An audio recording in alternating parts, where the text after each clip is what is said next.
绕着一个大的发光星体，周围有11个天体。这是在描绘苏美尔人眼中的某个星系。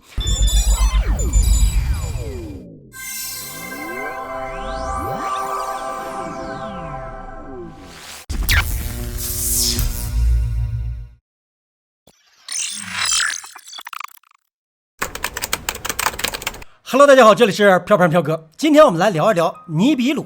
什么是尼比鲁？3600年回归一次的神秘星球，地球编年史说，人类文明很有可能来自于那里。假如太阳的黑暗伴星尼比鲁回归路过地球附近，地球会怎么样？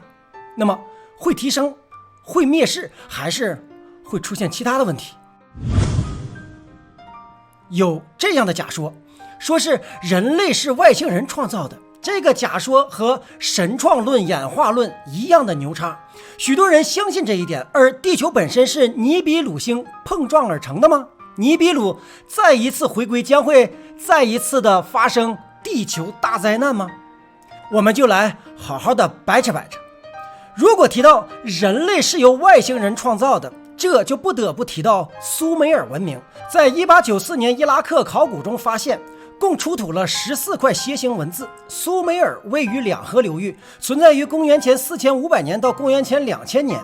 记录苏美尔文献的文字是由楔形文字记录的，这是一种非常古老的文字。破解这种文字非常难，直到100年后才有逐步的破解。破解之后，人们才知道了苏美尔文明、苏美尔神话。什么是尼比鲁呢？在大多数情况下，尼比鲁指的是在苏美尔神话中的一个神，并且当时认为其存在感并不强。后来西秦研究了苏美尔文明，他是通过自学楔形文字了解到了苏美尔文明。他认为尼比鲁其实是一颗太阳系的行星，具体的讲解他写在了他的著作《第12个天体》当中。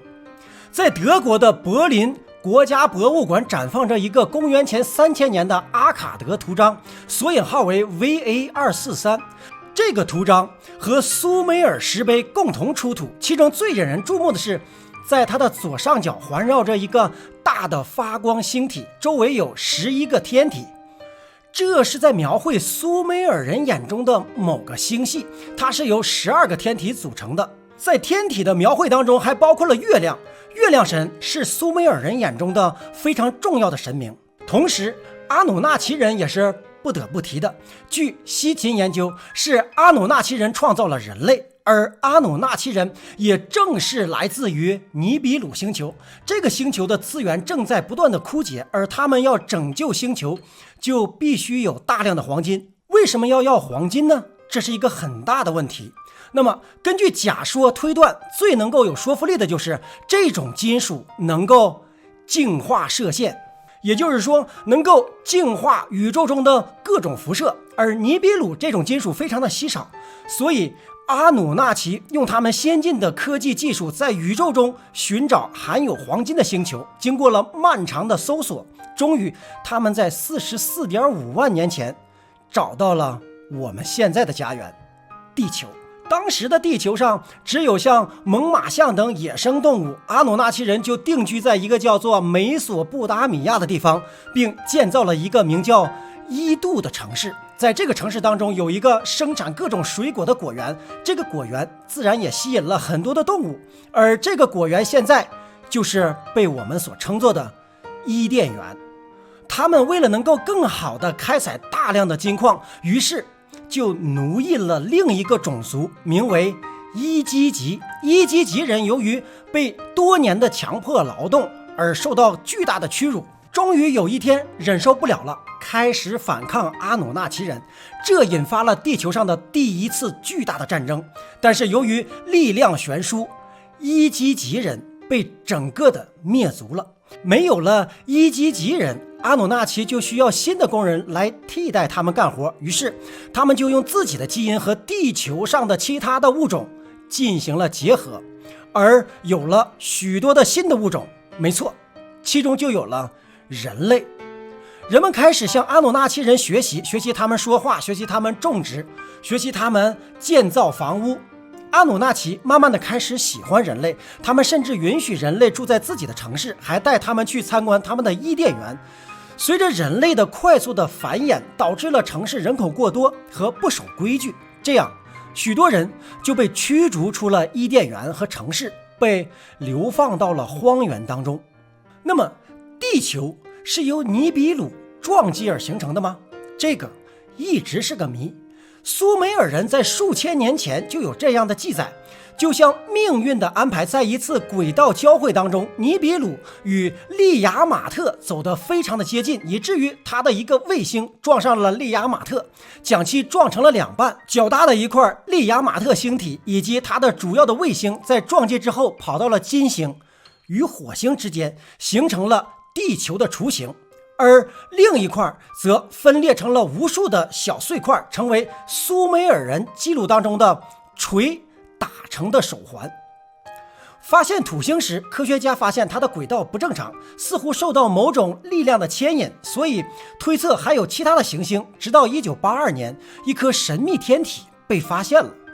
为了确认其属性， NASA 于1983年发射了 IRAS 卫星，并且在猎户座方向上找到了这颗当时估计有木星那么大的一个天体。当时 NASA 对外界发布了相关的发现，可是没过多久， NASA 又向外部发布了新的消息，澄清之前的发现不过是一个错误。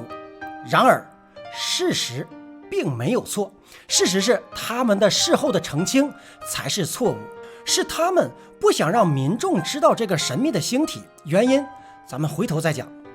那颗所谓的神秘的天体就是尼比鲁，这颗巨大的行星老早就已经被我们的老祖宗发现，并且记录在了古文献当中。尼比鲁是临近太阳系的另一个恒星系统的最外围的行星，它超级广阔的轨道使得它大约每3600年会进入太阳系一次，所以它可能已经不是第一次光临我们这个太阳系了。据推测，地球历史上的巨大灾难，比如说恐龙灭绝，有可能就由这颗巨大的行星所引起的。 Oh my god， 嗷嗷狠。那么尼比鲁再回归将会再一次给地球带来什么呢？是否也会引起像恐龙灭绝一样的灾难呢？太阳有一颗半星的说法是由天文学家理查德·穆勒提出的。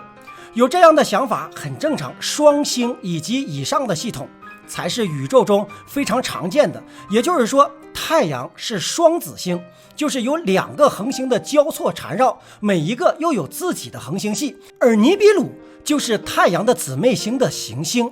Oh my god， 嗷嗷狠。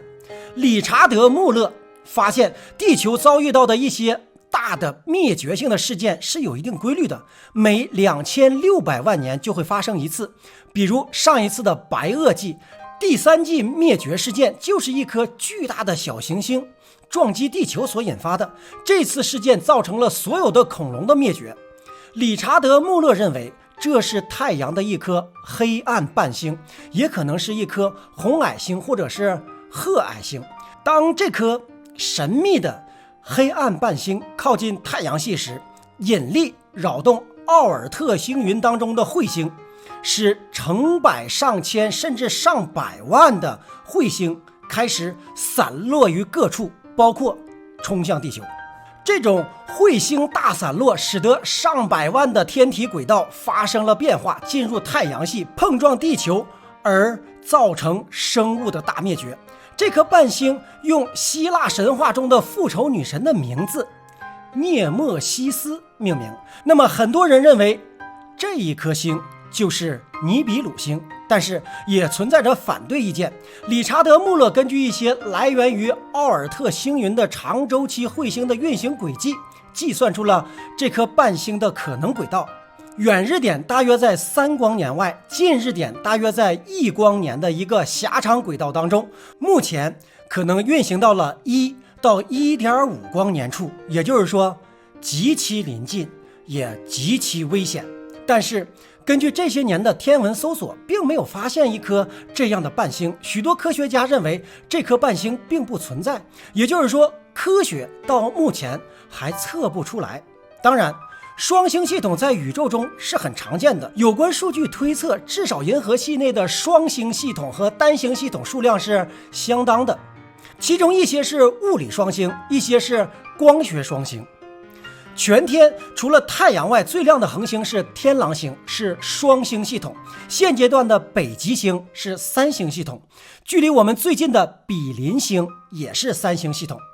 理查德·穆勒最先提出太阳存在着伴星的理论，他提出用以解释地球上生命出现周期性灭绝的现象再合理不过了。太阳伴星被称为是复仇星或者是涅墨西斯星，认为其每隔2600万年就会回归到近日点一次，它的回归会扰乱奥尔特星云的彗星的大本营，造成大量的小天体冲向太阳系，冲向地球，毁灭生命。因为这是一颗褐矮星，很难被观测到，但是目前只是猜想阶段，并没有真正的证据证明这颗星的存在。也有人认为曾经的第9大行星冥王星和矮行星赛德纳的轨道也非常的奇怪，认为有未知的天体干扰。同时较近的恒星大部分都有自己的伴星，且质量较小，以此推断，如果太阳存在伴星也并不是一个奇怪的事情。也就是说，不单单我们讲到了特斯拉有双生火焰，太阳也有双生火焰。 Oh my god， 嗷嗷狠。但是目前太阳的伴星只是在猜测当中，也从未被观测到过。其实在当今的空间科技和天文学高度发达的时代，即使存在的这样的一颗运行轨道奇特的行星，它在靠近地球之前就会被无数的天文望远镜或者是空间探测器发现。这一点你同意吗？咱们曾经分享过，就是如果是大的天体，确实可能在它接近地球之前被观测到，但是要想预防它靠近地球或者保护地球，科学界没有任何的防治办法。你或许会说，用导弹击落、飞船或者是防空洞等等，这一切的方法，答案是都不好使。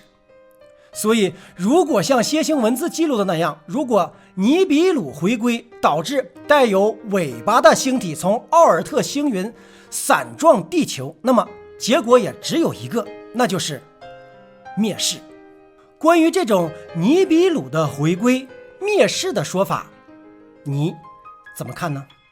希望能够留言互动。今天就先飘到这里，信不信全由你把控，爱不爱全由你操纵。谢谢收看，不要忘了点击订阅。独在异乡为一课，每逢孤独看飘哥， Joy and peace。